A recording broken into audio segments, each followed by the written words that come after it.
On va creuser l'idée lancée hier, avant de parler Ligue 1, l'idée lancée hier de chaîne 100% foot français, qui pourrait être une solution qui s'impose finalement si DAZN venait à jeter l'éponge, comme ça semble être la tendance, à la fin de la prochaine saison. Alors, rappelons quand même que... Alors déjà, je suis content parce qu'on en a parlé hier et j'ai vu que ça avait suscité pas mal de réactions aujourd'hui, de gens qui avaient envie de s'intéresser de plus près à ça.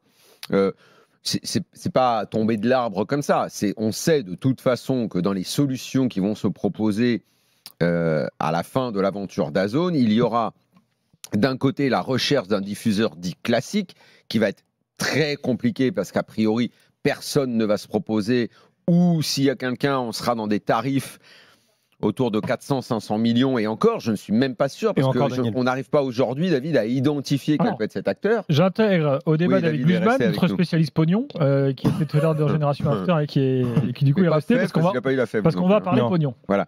Et l'autre solution, parce qu'elle est discutée de toute façon déjà au sein du conseil d'administration, c'est la création d'une chaîne. De toute façon, on le sait, ça a été déjà une idée dont les présidents parlaient au moment de l'élection.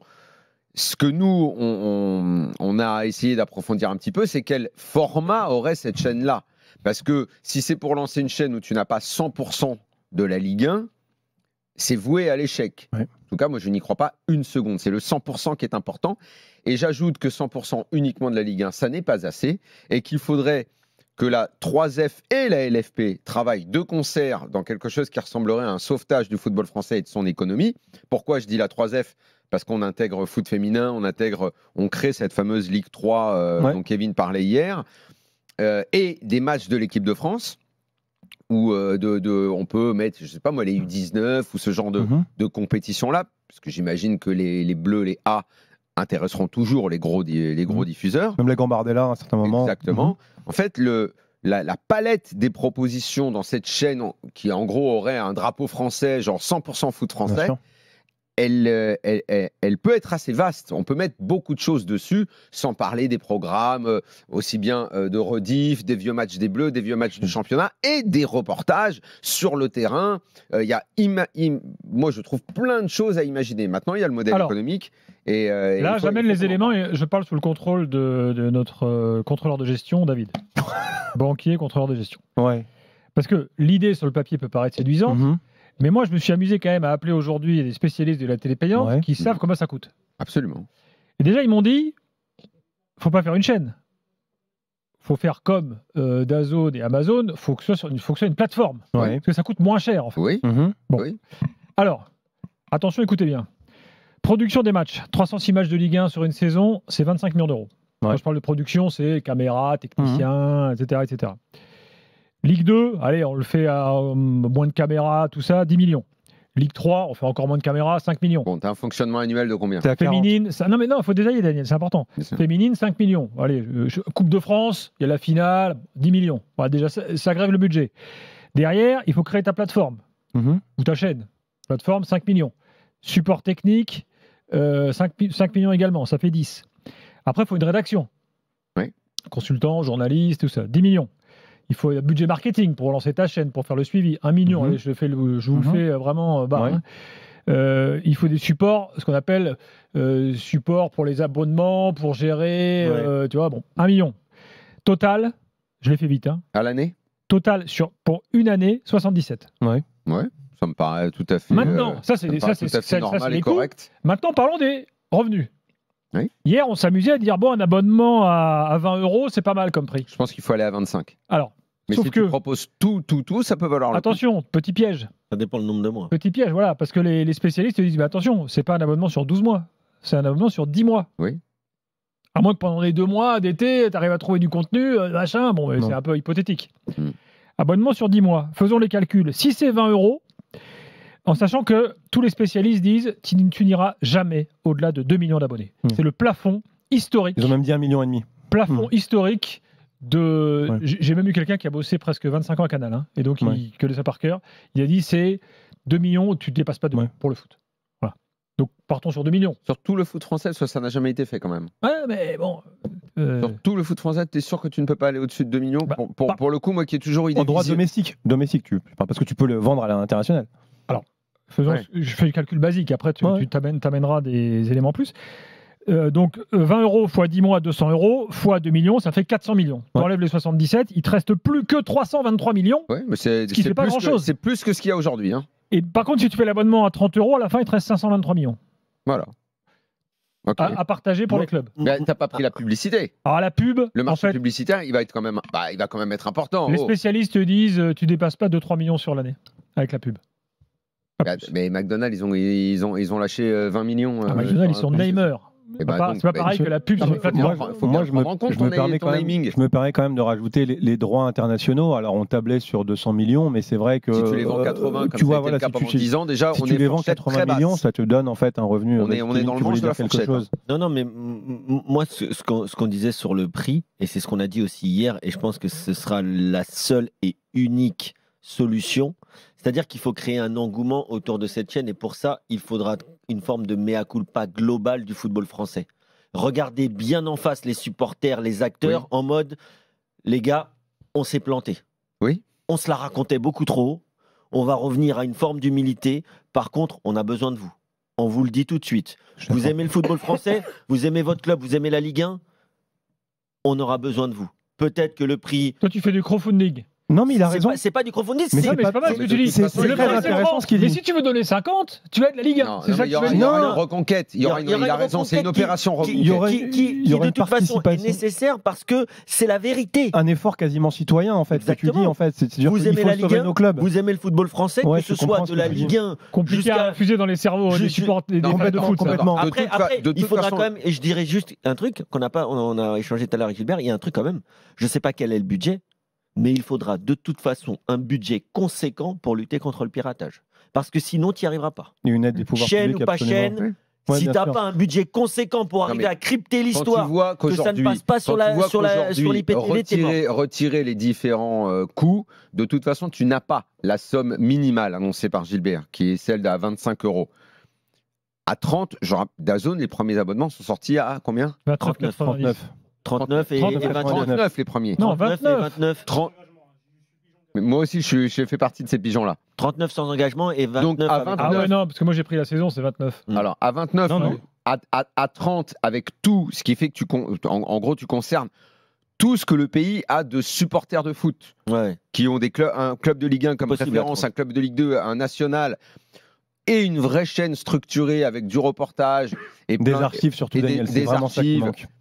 Je pense que le 30 € tu peux le viser et on arrive à ton chiffre avec les fameux 2 millions qui sont le plafond et avec il te reste combien ? 523 millions. 523, c'est beaucoup plus que ce que tu as dans le dernier appel d'offres. Je pense que c'est un vrai projet à développer. La pub, je te trouve... Et tu n'as pas compté les droits internationaux parce que tu es obligé, minimum, tu vas prendre 80 puisque déjà tu les as pris pendant longtemps. Tu as beaucoup d'expats, surtout si tu as l'entièreté en fait, et c'est un tel portefeuille. Voilà, entre les 80 qu'on a eu pendant des années et les 200 qui étaient inatteignables, qu'on nous a faussement vendus, tu vas bien, allez, on va rester sur les 80. Qu'on a rendu plus un marché, un pub un peu plus élevé que tes fameux 3 millions où je t'ai trouvé un peu raclo là-dessus. Moi, je pense que le projet peut commencer à être étudié très sérieusement. À 30 € sur 10 mois, sur 2 millions d'abonnés, tu as 600 millions d'euros. Oui, moins tous les frais qu'il a fait. Sur l'enveloppe globale. C'est ce que j'ai. Mais surtout que les amis, on connaîtrait pour la première fois peut-être de l'histoire la vraie valeur du foot français. C'est-à-dire qu'en fait, il y a eu une énorme erreur de compréhension et de planification dans le foot français. C'est-à-dire que le foot français, c'est le seul pays qui dépense et ensuite qui ajuste ses revenus, qui quémande pour des revenus. Alors que dans n'importe quelle entreprise, on projette, on prévoit des revenus et après, en fait, on dépense. Et là, ça te permettrait, avec des droits beaucoup plus longs aussi, d'avoir de la visibilité sur tes revenus. Et surtout, par contre, Daniel, c'est ce que je te disais aujourd'hui quand on en discutait, ça ne peut pas aller sans un fair play financier, un plafonnement salarial drastique. Mais c'est obligé. Mais drastique. C'est-à-dire qu'il faut qu'on prenne le modèle anglais, le modèle de l'UEFA, avec des dépenses joueurs strictes, plafonnées à 75% et un déficit maximum autorisé. 75% du budget. 75%, alors c'est 75% des revenus. Les dépenses joueurs, c'est amortissement. Tu parles de la masse salariale ? Masse salariale, amortissement des indemnités, plus frais d'agent, 75% des revenus. Mais bien sûr. Si tu ne fais pas ça combiner un déficit maximum autorisé, où tu peux être plus souple en cas de reprise de club. Pour amorcer la pompe, tu peux te dire, dans les 2 ans de la reprise de club, tu as le droit à être un peu plus large. Tu ne pourras pas relancer le football français parce que tu ne pourras pas regagner la confiance. Tu ne pourras pas regagner la confiance, c'est fini. Parce que si tu leur dis pas, attention, on vous demande un effort, on vous demande de nous suivre, mais nous aussi, on va faire un gros effort et vous allez pouvoir le constater. Et pérenniser nos clubs. T'es mort. Parce que regardez comment l'argent CVC a été dépensé. Regardez l'explosion des masses salariales. Pendant 2-3 mercatis, on était les plus dépensiers. Mais c'est de la faute de CVC. Ils avaient dit qu'ils allaient flécher les fonds. Le deal initial était qu'on ne devait surtout pas faire ça. Mais le deal initial, c'était de flécher les fonds. Oui. Et le problème, c'est ce qu'il aurait fallu. Moi, je suis banquier. Nous, quand on fait un prêt de construction pour une tour à la Défense, ça va être un jingle encore de temps. C'est-à-dire que à chaque fois qu'il y a un tirage sur notre ligne, c'est contre des factures. Mais c'est ce qu'il aurait dû faire. Moi, je te débloque la tranche de CVC parce que tu me prouves que tu vas investir dans les infrastructures, que tu vas pérenniser le club, que tu vas le moderniser. Enfin, tu vois ce que je veux dire? Bien sûr que je vois. Non, mais c'est quand même incroyable que CVC, c'est quand même loin d'être des peintres, très loin d'être des peintres. Alors, c'est pas moi, modeste petit banquier, qui pourrait le dire. Mais quand même, il y a eu un amateurisme dans la gestion des fonds et l'utilisation des fonds CVC qui est absolument incroyable. Ça, il faut s'en rendre compte. Et de toute façon, tu as raison, Daniel. Clermont-Ferrand. On ne peut pas demander de la responsabilité aux Français, aux citoyens, à ceux qui vont payer, si en retour, tu ne garantis pas la pérennité des clubs. C'est impossible. Et ça passe par une réforme de la DNCG, je pense qu'on en parlera après. Enfin, donc tout ça, si on veut que ça tienne réellement la route, il faut commencer par avoir un président de la Ligue qui va déjà rassembler tous les présidents dans une forme de mission d'opération sauvetage du foot français, en suivant les règles économiques que tu viens d'évoquer, pour rendre le projet qu'on a annoncé Daniel, conscience récemment. Collective, la Première Ligue, tous les championnats qui réussissent ont une conscience collective. J'abandonne un peu à le répéter depuis pour que mon des années. Championnat gagne.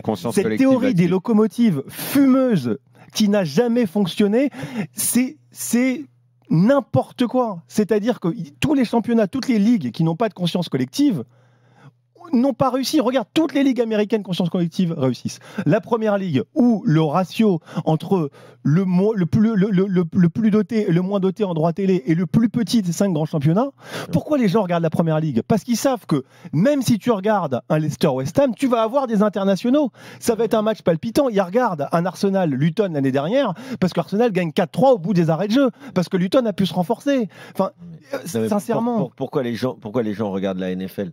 Parce que la dernière équipe de la NFL va avoir le meilleur jeune de moins de 22 ans. Personne ne regarde la NFL. Si, en tout cas.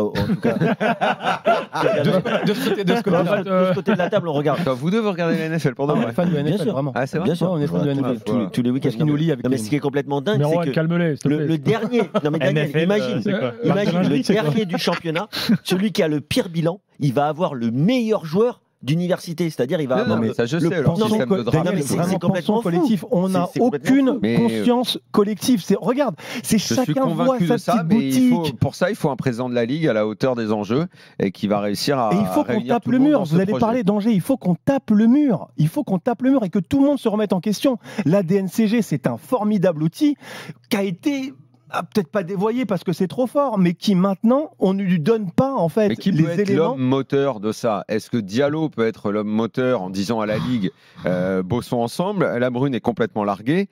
Le conseil d'administration de la LFP, donc le conseil des présidents de la LFP, pour l'instant, il est en train de se. Mais eux déjà, ils ont du mal à dire qu'ils ont fait des et Textor. On est loin de cet accord-là. Ça va être compliqué. Il faut trouver quelqu'un de brillant qui connaît le foot, qui connaît les médias. Mais parce que c'est un entre-soi en fait. Il faut des idées neuves. Toi, t'as dit les temps. Moi, je vois que il est temps. Prud'homme à Lyon, c'est un gars qui vient des médias. Il a été patron de l'équipe. Il est dans un club de foot. Peut-être qu'il a le profil. Mais surtout des gens qui savent s'entourer en fait. Pas des gens en fait qui sont toujours du sérail entre footeux, anciens footeux, entre présidents. Il faut des idées neuves, des idées nouvelles, des idées extérieures. Oui,